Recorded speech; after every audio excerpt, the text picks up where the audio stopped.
Hello everyone, welcome back. तो ये हमारा 2 कॉलम कैश बुक का लेक्चर नंबर 2 है, सेकंड लेक्चर है। लास्ट लेक्चर में हमने क्या किया था, हमने इलस्ट्रेशन नंबर 2 सॉल्व किया था। ये sir know from your text book illustration 2 हम कर रहे हैं, राइट। और इलस्ट्रेशन 2 का हमने सारे रिसिप्ट्स में हैंड पेमेंट में सारी एंट्रीज की हुई है, ये सर नो। तो रिसिप्ट्स में पैसा आने की एंट्रीज है, बट हमने उसे लिखते वक्त आइदर कैश कॉलम में लिखा या फिर बैंक कॉलम में लिखा। एंड पेमेंट में हमने पैसा देने की एंट्री आइदर कैश कॉलम में या फिर बैंक कॉलम में की। कल हमने और एक कंसेप्ट सीखा, दैट इज कॉन्ट्रा एंट्री का कंसेप्ट, कि कॉन्ट्रा एंट्री कब होती है और उसके पीछे का लॉजिक मैंने आपको बताया। ये मैंने आपको एक स्टेप बाय स्टेप उसका लॉजिक बताया कि कैसे करना है। कॉन्ट्रा एंट्री यानी कि जो एंट्री जो रिसिप्ट्स में भी दिखेगी एंड पेमेंट में भी दिखेगी। कॉन्ट्रा एंट्री कब होती है, when there is a transaction between cash and bank, या अगर आप बैंक से पैसा निकाल रहे हो या बैंक में पैसा जमा कर रहे हो, तो there will be a contra entry, right. And contra entry is nothing but which will appear on both the side of the cash book. तो ये हमारे 2 कॉलम कैश बुक का इलस्ट्रेशन नंबर 2 है। ऑलरेडी हम पोस्टिंग कर चुके हैं, आज हमें बस इसका बैलेंसिंग देखना है। तो मैंने कल आपको जाते हुए कहा था कि आप ट्राई करो बैलेंसिंग। ऑलरेडी हमने सिंपल कैश बुक में देखा था, बैंक बुक में देखा था, तो मैंने कहा था कि आप ट्राई करो, अगर आपसे बनता है तो वेरी गुड, नहीं तो हम अभी डिस्कस करेंगे। Is it clear? तो अब जब हम 2 कॉलम कैश बुक को बैलेंस करेंगे तो रिसिप्ट साइड पे मेरे पास कैश कॉलम भी है, बैंक कॉलम भी है, पेमेंट में मेरे पास कैश कॉलम भी है, बैंक कॉलम भी है। तो जब मैं बैलेंस करूंगा तो I have to balance column wise. मुझे कैसे बैलेंस करना है? Column wise. तो मैं शुरुआत करता हूं with bank column to bank column, मतलब मैं पेमेंट के बैंक कॉलम को रिसिप्ट के बैंक कॉलम के साथ बैलेंस करूंगा, पेमेंट के कैश कॉलम को रिसिप्ट्स के कैश कॉलम के साथ बैलेंस करूंगा। Is it clear what I am saying? देखते समझते। तो मैं शुरुआत कहां से कर रहा हूं? तो मैं शुरुआत कर रहा हूं with the totalling of the payment side का बैंक कॉलम। तो पेमेंट साइड का बैंक कॉलम के अगर आप टोटल लोगे तो उसमें जितने भी आइटम इनका टोटल आ रहा है 41,400। कितना टोटल आ रहा है? 41,400। पेमेंट साइड का बैंक कॉलम का जैसे मैंने मार्क किया है 41,400, रफ कैलकुलेशन ही है, वहां पर कुछ ऐसा दिखाना नहीं है, this is rough calculation, right. उसी प्रकार में इमीडिएटली रिसिप्ट साइड में आ रहा हूं। रिसिप्ट साइड में जो बैंक कॉलम है उसमें 2 ही एंट्रीज है, उसका टोटल है 64,000। कितना है उसका टोटल? 64,000। तो 41,400 एंड 64,000 मुझे रिसिप्ट एंड पेमेंट की टोटल मिली, राइट। बैंक के पेमेंट की टोटल, बैंक के रिसिप्ट की टोटल, या बैंक के क्रेडिट की टोटल एंड बैंक के डेबिट की टोटल। अब मैं इमीडिएटली क्या करूंगा, दोनों टोटल में से बड़ी अमाउंट, दोनों टोटल में से बड़ी अमाउंट, तो इन दोनों टोटल में से बड़ी अमाउंट कौन सी है? 64,000। तो इस 64,000 को उठाऊंगा एंड नीचे इन द टोटल कॉलम लिखूंगा। कहां लिखूंगा? टोटल कॉलम में, राइट। जो टोटल के लिए हम मार्किंग करेंगे, तो मैं क्या कर रहा हूं, देखो मैं बैंक कॉलम में दोनों तरफ 64,000 लिख रहा हूं, बैंक कॉलम में, क्योंकि ये बैंक के टोटल है, राइट। लाइन ड्रॉ करनी ऊपर एक नीचे डबल, टैली मार्क जैसे हम जर्नल में देते थे वैसे। टोटलिंग जब भी करोगे, बैलेंसिंग जब भी करोगे, तो टोटल को आपको टैली मार्क देना है। तो मैंने पेमेंट में भी 64,000 लिखा, रिसिप्ट्स में भी 64,000 लिखा। ये क्लियर है? अब मुझे क्या करना है, अब मुझे बैलेंसिंग फिगर कैलकुलेट करना है। तो मैं रफ वर्क कर रहा हूं, बैलेंसिंग फिगर 64,000 माइनस 41,400, 64 बड़ी अमाउंट माइनस 41,400 छोटी अमाउंट, डिफरेंस मुझे मिल रहा है 22,600। तो मेरा मतलब बैंक को बैलेंस करने पर बैंक का balancing figure is 22,600, nothing but bank में मंथ के एंड में 22,600 बैलेंस है। लॉजिक इज देखो वेरी सिंपल, 64,000 रुपीज आए मेरे पास, 64,000 रुपीज आए एंड मैंने 41,400 पे किए। तो 64 आए, 41,400 गए, तो मेरे पास 22,600 रुपीज का बैलेंस बचा, राइट। अब ये बैलेंसिंग फिगर मुझे यहां पर एडजस्ट करनी है या लिखनी है। तो ये बैलेंसिंग फिगर जब भी हम कैलकुलेट करेंगे तो उसे हम टोटलिंग जिस साइड वीक है या जिस साइड छोटी है उस तरफ लिखेंगे। तो इस तरफ 64,000 है, दैट इज रिसिप्ट्स में 64,000 है एंड पेमेंट पे 41,400 है, तो डिफरेंस को मैं उठाऊंगा 21,600 को एंड पेमेंट जो कि छोटी साइड है उस तरफ लिखूंगा टोटल के एक लाइन ऊपर, दैट इज 22,600, राइट। तो जो बैलेंसिंग फिगर है उठाया एंड मैंने पेमेंट में लिखा। पेमेंट में क्यों लिखा? क्योंकि पेमेंट की टोटल इज लोअर, रिसिप्ट्स की टोटल ज्यादा है, डेबिट बड़ा है, क्रेडिट छोटा है, तो इसलिए मैंने डिफरेंस क्रेडिट साइड में लिखा। Is it clear?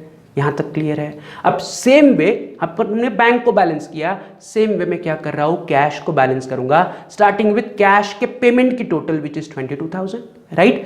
फिर कैश के रिसिप्ट्स की टोटल करो। कैश के रिसिप्ट्स में 3 आइटम है, इनकी टोटल आ रही है 35,000, तो रिसिप्ट्स की टोटल इज 35,000, पेमेंट की टोटल इज 22,000। रफ कैलकुलेशन है कि पेमेंट में 2 एंट्रीज है, उसका टोटल है 22,000, रिसिप्ट्स में 3 एंट्रीज है, उसका टोटल है 35,000। तो बड़ा क्या है, 35 या 22?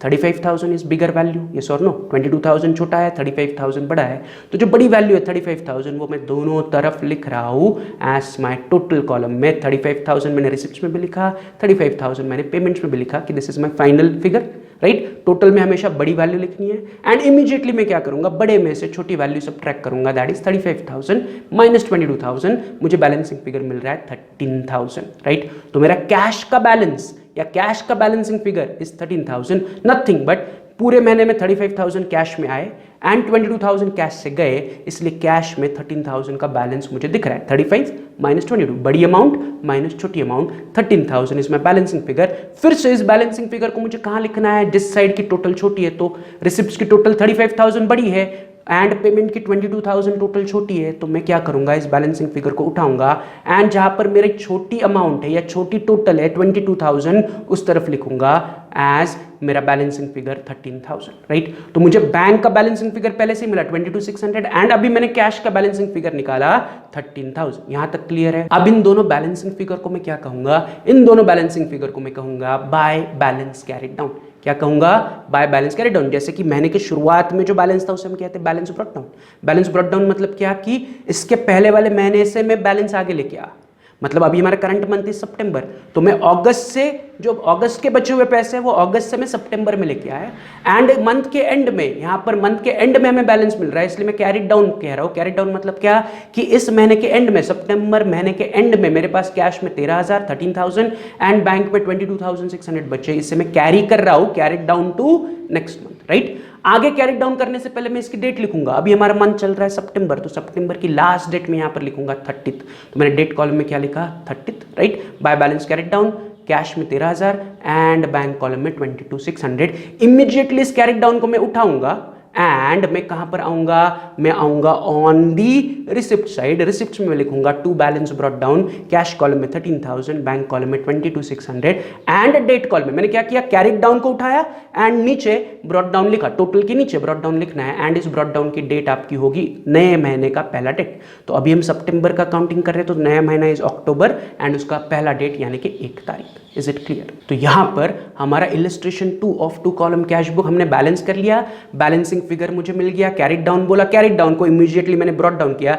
जैसे ही आप ब्रॉट डाउन करोगे इसका मतलब आपका यहां पर क्वेश्चन कंप्लीट हुआ। यहां पर हमारा इलस्ट्रेशन 2 कंप्लीट हुआ।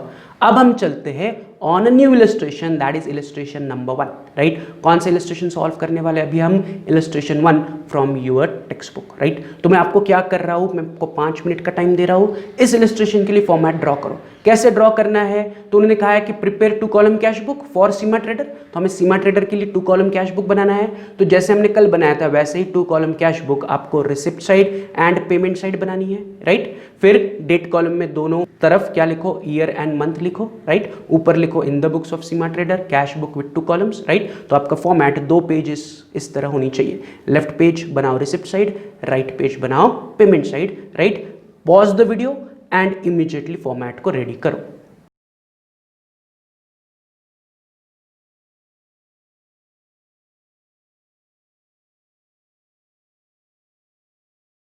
चलो सबने फॉर्मेट बना लिया, तो अब हम एक साथ पोस्टिंग करते हैं, राइट। कल जैसे ही आपको करना है कि ट्रांजैक्शन पढ़नी है और इतना ही सोचना है कि पैसा आ रहा है या पैसा जा रहा है। अगर पैसा आ रहा है तो हम रिसिप्ट्स में रिकॉर्ड करेंगे, पैसा जा रहा है तो हम पेमेंट साइड में रिकॉर्ड करेंगे, राइट। बट जब हम रिकॉर्ड करेंगे तो अब हम ये सोचेंगे कि जो पैसा आ रहा है वो कैश में आ रहा है या बैंक में आ रहा है, उसके हिसाब से कॉलम डिसाइड करेंगे, यस और नो। अगर कैश में आ रहा है तो कैश कॉलम में लिखेंगे, बैंक में आ रहा है तो बैंक कॉलम में लिखेंगे। वैसे ही पेमेंट साइड में जब हम रिकॉर्ड करेंगे तो पैसा जा रहा है तो अगर कैश से जा रहा है तो कैश कॉलम में रिकॉर्ड करेंगे, बैंक से जा रहा है तो बैंक कॉलम में रिकॉर्ड करेंगे। As simple as that. बस आपको इतना ही सोचना है पैसा आ रहा है या पैसा जा रहा है। Is it clear? चलो तो फिर देखते हैं, फटाफट शुरुआत करते हैं विद दी 1 तारीख या जनवरी 1 या पहला तारीख या पहला ट्रांजैक्शन। वो कह रहे हैं स्टार्टेड बिजनेस विद कैश ₹60,000। आपने 60,000 रुपए कैश के साथ बिजनेस की शुरुआत की।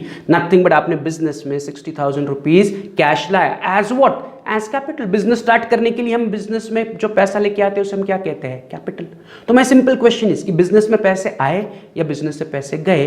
द आंसर इज कि बिजनेस में पैसे आए। आपने बिजनेस शुरू किया और बिजनेस में 60,000 रुपए इन्वेस्ट किए, सो पैसा बिजनेस में आ रहा है। Is it clear? तो पैसा बिजनेस में आ रहा है एज द कैपिटल। तो पैसा आने की एंट्री हम कौन सी तरफ करेंगे, रिसिप्ट्स की तरफ, यस और नो। बिजनेस में पैसा आ रहा है तो रिसिप्ट्स की तरफ मैं आऊंगा, मैं लिखूंगा 1 तारीख और उसके आगे लिखूंगा टू कैपिटल अकाउंट, बट ये कैश है इसलिए कैश कॉलम में लिख रहा हूँ 60,000, नीचे narration being started business with cash. ये क्लियर है कि मैंने बिजनेस की शुरुआत की, राइट, उन्होंने क्लियर लिखा है कि बिजनेस की शुरुआत की विद कैश, तो इसलिए मैंने अमाउंट कहां लिखी, कैश कॉलम में लिखी 60,000, यस और नो। ये क्लियर है, started business with cash, business की शुरुआत की कैश के साथ, यानी कि बिजनेस में कैश आई इसलिए मैंने रिसिप्ट्स में लिखा, राइट। क्यों आई, एज अ कैपिटल आई, क्या आया, कैश, इसलिए कैश कॉलम में 60,000 लिखा, नरेशन में भी लिखा being started business with cash. तो ये मेरा पहला तारीख का पहला ट्रांजैक्शन है विच इज इजी। चलते हैं सेकंड ट्रांजैक्शन, ये 4 तारीख की transaction, cash deposited into bank of India ₹25,000।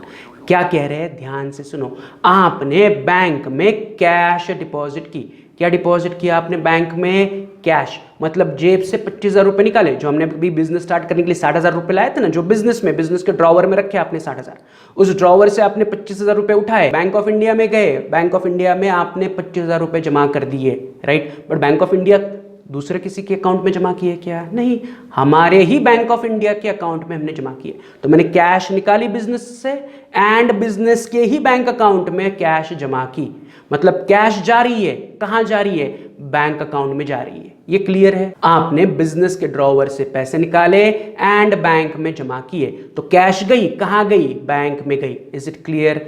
तो अब मुझे सोचना पड़ेगा कि पैसा आ रहा है या जा रहा है, राइट। हाँ, आगे इस पर जाने से पहले कैश कहां जा रही है, bank, so there is a transaction between cash, cash जा रही है, एंड कहां जा रही है, बैंक में जा रही है, मतलब there is a transaction between cash and bank, मतलब this became a contra entry, या इसके लिए हमें कॉन्ट्रा एंट्री देना पड़ेगा, मतलब इस ट्रांजैक्शन को मुझे रिसिप्ट एंड पेमेंट दोनों साइड में रिकॉर्ड करना पड़ेगा। Is it clear. क्यों कॉन्ट्रा एंट्री हो रहा है, कॉन्ट्रा एंट्री तब होगा जब कैश एंड बैंक के बीच में लेन देन होगी, कि आपने कैश निकाली बैंक में जमा की, या बैंक से कैश निकाली एंड दुकान में या बिजनेस में लेके आए। Is it clear what I am saying. So Contra entry तब होगी जब कैश एंड बैंक एक ही ट्रांजैक्शन में इन्वॉल्व होंगे। अभी के ट्रांजैक्शन में वो क्या कह रहे, कैश उठाया बैंक में डिपॉजिट किया, cash deposited into bank of India, cash उठाया बैंक ऑफ इंडिया में जमा किया, तो कैश जा रहा है, कहां जा रहा है, बैंक अकाउंट में जा रहा है। सो कैश एंड बैंक दोनों एक ही ट्रांजैक्शन में इन्वॉल्व है, तो there has to be a contra entry. Is it clear. तो इस कॉन्ट्रा एंट्री को रिकॉर्ड कैसे करना है, तो मैंने आपको लॉजिक बताया था कि when cash and bank both are involved, only think about cash first. किसके बारे में सोचो, कैश के बारे में सोचो, बाकी किसी के बारे में सोचने की जरूरत नहीं। Think about cash, don't think about bank. Cash के बारे में सोचो कि कैश आ रही है या कैश जा रही है, तो हमारा आंसर इसकी कैश जा रही है, यस और no, cash is going out. तो मैं कैश जाने की एंट्री पहले करूंगा, मैं क्या एंट्री करूंगा पहले, कैश जाने की। बैंक में पैसा आना ऑटोमेटिकली फॉलो होगा, अगर मैं इस एक पार्ट को फॉलो करूंगा कि follow the cash, bank will follow automatically. तो जब भी कॉन्ट्रा एंट्री आएगी, कैश एंड बैंक के बीच में एंट्री होगी, तो कॉन्ट्रा एंट्री देते वक्त आपको पहले कैश के बारे में सोचना है। ट्रांजैक्शन क्या है कि आपने कैश उठाई, बैंक में जमा की, राइट, कैश आपने बैंक में जमा की, तो कैश बैंक दोनों इन्वॉल्व है, राइट। हम cash book cash and bank दोनों के लिए मेंटेन कर रहे हैं, so there has to be a contra entry, yes और नो। कैश बैंक दोनों इफेक्ट है, कैश बैंक दोनों इन्वॉल्व है इन द ट्रांजैक्शन, यानी कि there has to be a contra entry. तो कॉन्ट्रा एंट्री लिखने के लिए लॉजिक क्या है कि फॉलो द कैश, कि कैश आ रहा है या कैश जा रहा है, उसके हिसाब से पहला एंट्री करो, दूसरा एंट्री उससे ऑटोमेटिकली हम बना सकते हैं। तो यहाँ पर कैश आ रहा है या जा रहा है, द आंसर इज कैश जा रहा है। तो कैश जाने की एंट्री मैं पेमेंट में रिकॉर्ड करूंगा, कैश जाने की एंट्री मैं पेमेंट में रिकॉर्ड करूंगा। कैश जा रहा है तो इट इज पेमेंट। अब कैश कहां जा रहा है, बैंक में जा रहा है, तो मैं पेमेंट में लिखते वक्त बैंक के नाम पर ये एंट्री करूंगा, क्योंकि हम ऑपोजिट अकाउंट लिखेंगे ना। कैश जा रहा है, कहां जा रहा है, बैंक में जा रहा है, राइट। तो मैं क्या कर रहा हूं, 4 तारीख की एंट्री उठा रहा हूं, पेमेंट में आ रहा हूं, लिख रहा हूं 4 तारीख, राइट। 4 तारीख को मैंने कहां पर पैसे जमा किए, बैंक में, तो मैं आगे लिख रहा हूं बाय बैंक अकाउंट, यस और नो। और मैंने क्या जमा किया बैंक में, कैश, तो कैश कॉलम में मैं लिख रहा हूं 25,000। ये क्लियर है। 4 तारीख को मैं लिख रहा हूं bye bank account and cash column में 25,000 की मैंने कैश से पेमेंट हुआ, तो पेमेंट साइड में कैश कॉलम में एंट्री दिखनी चाहिए कि कैश जा रही है, कहां जा रही है, बैंक में जा रही है। कौन सी तारीख को जा रही है, 4 तारीख को। इमीडिएटली मैं उसके नीचे नरेशन लिखूंगा, being cash deposited into bank. क्या लिखा narration, being cash deposited into bank.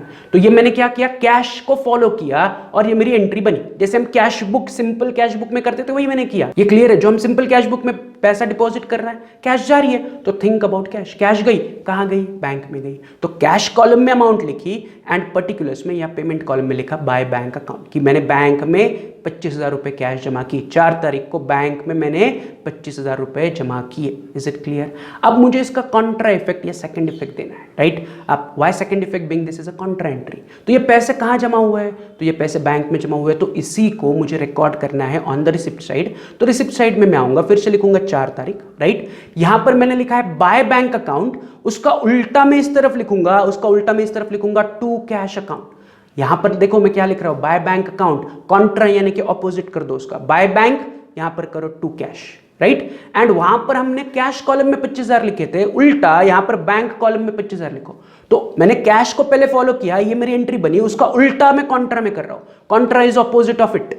यहां पर मैं बोल रहा हूं बाय बैंक, कैश जमा हुई बैंक में 25,000, यहां पर मैं बोल रहा हूं टू कैश, बैंक में 25,000 आए। तो रिसिप्ट साइड में देखो बैंक कॉलम में एंट्री हुई, रिसिप्ट साइड में बैंक कॉलम में पैसे आए, बैंक बोलेगा कहां से पैसे आए? कैश से पैसे आए, राइट? तो बैंक में पैसे जमा हुए थ्रू कैश, राइट? नीचे नरेशन फिर से मैं भी लिखूंगा, being cash deposited into bank, right? ये क्लियर है, मैंने नरेशन लिख लिया, दोनों तरफ सेम नरेशन है, राइट? सिर्फ यहां पर जो एंट्री हुई उसका उल्टा मैंने यहां पर रिवर्स कर दिया, दोनों तरफ नरेशन लिखा। एंड और एक इंपॉर्टेंट चीज, दोनों तरफ एलएफ में मैं क्या लिखूंगा? सी लिखूंगा, सी स्टैंड्स फॉर कॉन्ट्रा। तो पेमेंट साइड में भी एलएफ कॉलम में सी लिख रहा हूं, that is Contra, and receipt side में भी मैं एलएफ कॉलम में लिख रहा हूं सी, यानी कि कॉन्ट्रा।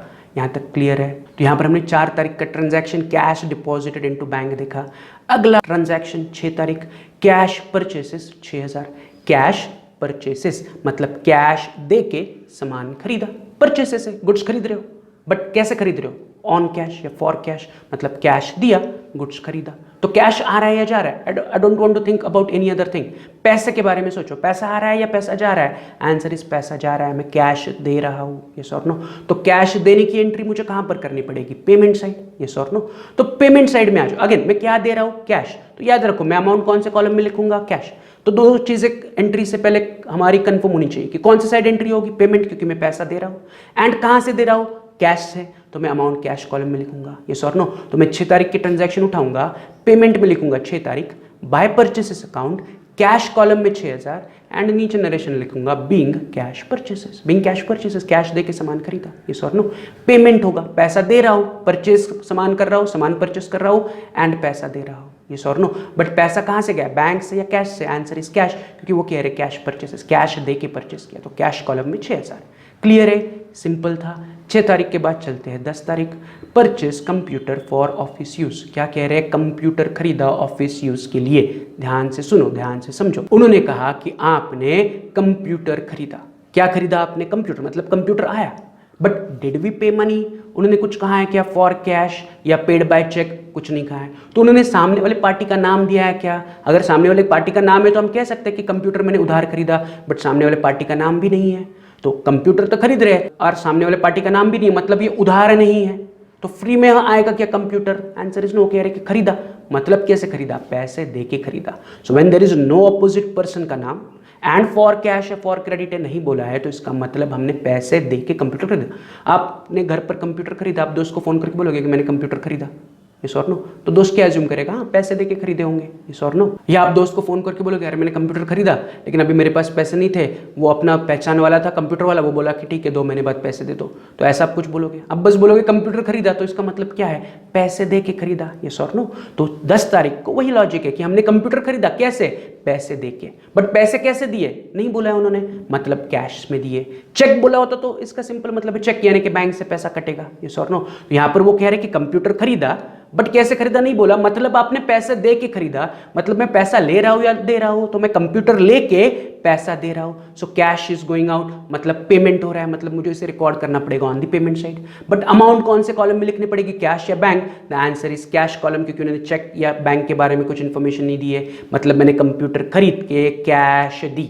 Is it clear? तो इसका एंट्री मैं करूंगा on the payment side. Payment side में मैं लिखूंगा 10 तारीख, बाय कंप्यूटर अकाउंट, क्योंकि मैं कंप्यूटर खरीद रहा हूं, कैश कॉलम में 22,000 एंड नीचे नरेशन बीइंग कंप्यूटर परचेस्ड। ये क्लियर है? तो 10 तारीख को मैंने कंप्यूटर खरीदा एंड कैश दी, इसलिए कैश कॉलम में 22,000, नरेशन में बीइंग कंप्यूटर परचेस्ड। तो ये क्लियर है 10 तारीख का ट्रांजैक्शन। बढ़ते हैं 10 के बाद 15 तारीख का ट्रांजैक्शन वो कह रहे हैं sold goods to Rakesh and को एंड रिसीव्ड बेरर चेक। हमने क्या किया, राकेश एंड को क्या किया, गुड्स बेचे एंड उनसे बेरर चेक मिला। तो गुड्स दिए एंड बेरर चेक लिया, तो मैंने आपको सिंपल कैश बुक या हमने जब जर्नल एंट्रीज की थी तब भी मैंने आपको कहा था bearer cheque is equal to cash, right. Bearer cheque is equal to cash, yes और नो, ये मैंने आपको बताया था। तो bearer cheque is equal to cash, मुझे बेरर चेक मिला मतलब मुझे कैश मिली। यहां पर सिंपल मैं इस ट्रांजैक्शन को कह रहा हूं कि हमने गुड्स बेचे एंड कैश ली। Is it clear? गुड्स बेचे, बेरर चेक मिला, bearer cheque is equal to cash, तो बेरर चेक मिल रहा है मतलब मुझे कैश मिल रही है। Is it clear? तो मैंने गुड्स बेचे, बेरर चेक यानी कि कैश ली, राइट। तो मुझे बताओ कैश आ रही है जा रही है? आंसर इज कैश आ रही है। सामान बेचोगे तो पैसा मिल रहा है, बेरर चेक मिल रहा है, bearer cheque is equal to cash. तो गुड्स बेचे, सेल किए, गुड्स सेल करने पर मुझे कैश मिली। तो कैश मिलने की एंट्री मैं रिसिप्ट्स में करूंगा, यस और नो। बट अमाउंट कौन से कॉलम में रिकॉर्ड करूंगा? कैश कॉलम में, क्योंकि bearer cheque is equal to cash मतलब मुझे कैश मिल रही है। अगर ये क्रॉस चेक होता तो मैं बैंक कॉलम में लिखता, cross cheque bearer cheque we have already discussed, right. तो बेरर चेक है तो अमाउंट में कैश कॉलम में लिखूंगा, तो मुझे कैश मिल रही है इसलिए रिसिप्ट्स, एंड क्या मिल रहा है? कैश, इसलिए कैश कॉलम में। Is it clear? तो मैं 15 तारीख के ट्रांजैक्शन को उठा रहा हूं, मैं आ रहा हूं रिसिप्ट साइड में, रिसिप्ट्स में लिख रहा हूं 15 तारीख टू सेल्स अकाउंट, क्योंकि गुड्स बेच के मुझे चेक मिल रहा है, तो to sales account and cash column में मैं लिख रहा हूं 10,000 क्योंकि कैश मिल रही है। नीचे में क्या कह रहा हूं? Being received bearer check. Narration में लिख रहा हूं बीइंग रिसीव्ड बेरर चेक या being goods sold and received bearer check. इतना भी लिखने की जरूरत नहीं, just right being bearer check received या बीइंग कैश सेल्स। आप अपने मन से नरेशन उसके सुटेबल हिसाब से लिख सकते हो।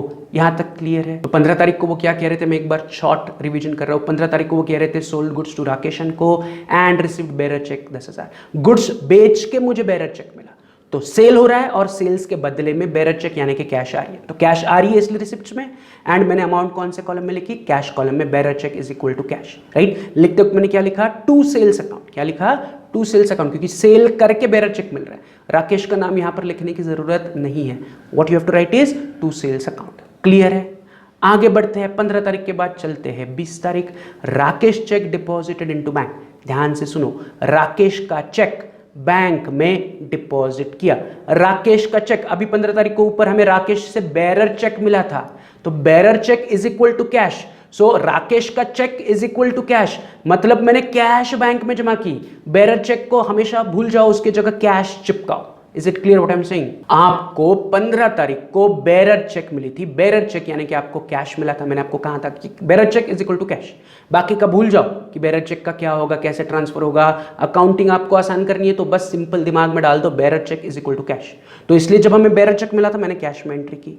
अब वो 20 तारीख को कह रहे कि वही बेरर चेक उठाया एंड मैंने क्या किया? बैंक में जमा किया। तो बेरर चेक बैंक में जमा कर रहा हूं मतलब मैं बैंक में क्या जमा कर रहा हूं? मतलब मैं कैश जमा कर रहा हूं बैंक में। Getting what I am saying? हमें 15 तारीख को बेरर चेक मिला। Bearer cheque is equal to cash, ये मैंने आपको अभी कहा था कि ये दिमाग में रट लो। बेरर चेक मिला मतलब कैश मिली, इसलिए जब राकेश से बेरर चेक मिला था मैंने कैश कॉलम में एंट्री की थी। अब ये जो बेरर चेक है मैं बैंक में जमा कर रहा हूं। मैं बैंक में बेरर चेक जमा कर रहा हूं मतलब मैं बैंक में कैश जमा कर रहा हूं। So I am depositing the cash into the bank. जैसे 4 तारीख का एंट्री था कि कैश उठाई बैंक में जमा की, वैसे ही आज भी मैं कैश उठा रहा हूं बैंक में जमा कर रहा हूं। Bearer cheque is equal to cash मतलब मैंने कैश उठाई बैंक में जमा की, तो कैश बैंक में जा रही है तो there is cash and bank both involve. Getting it? Bearer cheque is equal to cash, तो मैंने कैश उठाई एंड बैंक में जमा की। ट्रांजैक्शन में वो कह रहे कि राकेश का चेक बैंक में जमा किया। तो राकेश का चेक कब मिला था? ऊपर देखो 15 तारीख को मिला था। 15 तारीख को राकेश से कौन सा चेक मिला था? बेरर चेक मिला था। बेरर चेक यानी कि कैश था, तो नथिंग बट मैंने कैश उठाई बैंक में जमा की। Getting what I am saying? मैंने बेरर चेक बैंक में जमा किया। बेरर चेक मतलब कैश, मतलब ही मैंने कैश बैंक में जमा की। So I have to look at this transaction as मैंने कैश उठाया एंड बैंक में जमा किया। तो I am depositing the cash into the bank, तो यहां पर कैश भी इन्वॉल्व है, बैंक भी इन्वॉल्व है, तो इट बिकेम कॉन्ट्रा एंट्री, या इसके लिए हमें कॉन्ट्रा एंट्री देना पड़ेगा, राइट। तो कैश भी इन्वॉल्व है, बैंक भी इन्वॉल्व है, तो कॉन्ट्रा एंट्री का लॉजिक मैंने आपको अभी समझाया था। Think from the point of view of cash. तो मुझे बताओ कैश आ रही है जा रही है, तो हम कैश बैंक में जमा कर रहे हैं मतलब कैश जा रही है, तो मुझे उसे पेमेंट साइड में लिखना पड़ेगा। एंड बैंक में मैं क्या जमा कर रहा हूँ, कैश, तो मैं कैश कॉलम में लिखूंगा। ये सर नो कैश के पॉइंट ऑफ व्यू से सोचो, बैंक ऑटोमेटिकली फॉलो करेगा। तो कैश के पॉइंट ऑफ व्यू से क्या हो रहा है, कैश जा रही है इसलिए पेमेंट में रिकॉर्ड करना पड़ेगा। कहां जा रही है, बैंक में जा रही है, तो मैं लिखते वक्त बाय बैंक अकाउंट लिखूंगा, बट बैंक में क्या जमा हो रहा है, कैश, तो कैश कॉलम में you have to write, right, cash को फॉलो करो, राइट। तो पहला कैश को फॉलो करते वक्त हम पेमेंट साइड में कैश कॉलम में एंट्री करेंगे। एंड कैश कहां गई, बैंक अकाउंट में, तो मैं लिखूंगा बाय बैंक अकाउंट। तो मैं वही कर रहा हूं, 20 तारीख की एंट्री उठा रहा हूं, मैं आ रहा हूं पेमेंट साइड में, पेमेंट में लिख रहा हूं 20 तारीख, राइट। आगे लिख रहा हूं बाय बैंक अकाउंट, क्योंकि मैं बैंक में पैसे जमा कर रहा हूं, क्या जमा कर रहा हूं, कैश, तो कैश कॉलम में 10,000। Is it clear. एंड नीचे नरेशन में लिखो being bearer cheque deposited into bank, narration में चलेगा bearer cheque deposited into bank, right. Bearer cheque मतलब ही कैश, तो कैश डिपॉजिट करने की एंट्री मतलब ही बेयरर चेक डिपॉजिट करने की एंट्री, या बेयरर चेक डिपॉजिट करने की एंट्री मतलब ही कैश डिपॉजिट करने की एंट्री। तो 20 तारीख की एंट्री मैंने ऊपर लिखा 20 तारीख बाय बैंक, क्योंकि मैं बैंक में पैसे जमा कर रहा हूं। एंड कैश गई इसलिए पेमेंट साइड में कैश कॉलम में 10,000। वाई 10,000, क्योंकि 15 तारीख को नीचे देखो ट्रांजैक्शन में 15 तारीख को हमें 10,000 का बेयरर चेक मिला था। Is it clear. अब इसी ट्रांजैक्शन को मैं कॉन्ट्रा एंट्री या रिवर्स करूंगा एंड रिसिप्ट्स में लिखूंगा, तो रिसिप्ट्स में फिर से लिखूंगा 20 तारीख। यहां पर मैंने लिखा है बाय बैंक अकाउंट, तो उसके ऑपोजिट में इस तरफ लिखूंगा, यानी कि रिसिप्ट्स में लिखूंगा टू कैश अकाउंट, राइट। वहां पर मैंने कैश कॉलम में एंट्री की थी, on the payment side cash column entry है, तो रिसिप्ट साइड में बैंक कॉलम में अमाउंट लिखूंगा। वहां पर कैश में 10,000 थे, यहां पर बैंक में 10,000 है। बैंक में 10,000 रुपए आए, कहां से, कैश से, ऐसा इसका मतलब है। तो 20 तारीख को कैश आई, कहा, बैंक में। Is it clear. And narration फिर से वही being bearer cheque deposited into bank. And एक चीज इंपॉर्टेंट, दैट इज दोनों तरफ एलएफ कॉलम में you have to write C stands for contra. यहां तक क्लियर है। तो इन दोनों ट्रांजैक्शन को 15 तारीख एंड 20 तारीख को फिर से एक दो बार रिवाइज करो और इन दोनों पर स्टार मार्क करो। This is important. ऐसा आपको एग्जाम में जरूर दिया जाएगा कि बेयरर चेक मिला एंड वो आपने डिपॉजिट किया, राइट। तो बेयरर चेक जब मिला तब मैंने सेल्स करके लिख लिया कि bearer cheque is equal to cash, cash में एंट्री कर दी कि कैश आई, क्यों आई, सामान बेच के, तो वहां पर कॉन्ट्रा नहीं था। फिर वही कैश, वही बेयरर चेक मैंने उठाया, बैंक में जमा किया, तो there is a contra entry, जैसे अभी हमने की। Is it clear. चलते हैं 24 तारीख के ट्रांजैक्शन। क्या कह रहे हैं, पेड कैरेज। आपने कैरेज पे किया, तो वेरी सिंपल, आपने क्या पे किया, कैरेज के लिए पैसे पे किए। तो पैसा आ रहा है या जा रहा है, answer is we are paying, so इसकी एंट्री मुझे पेमेंट में करनी पड़ेगी।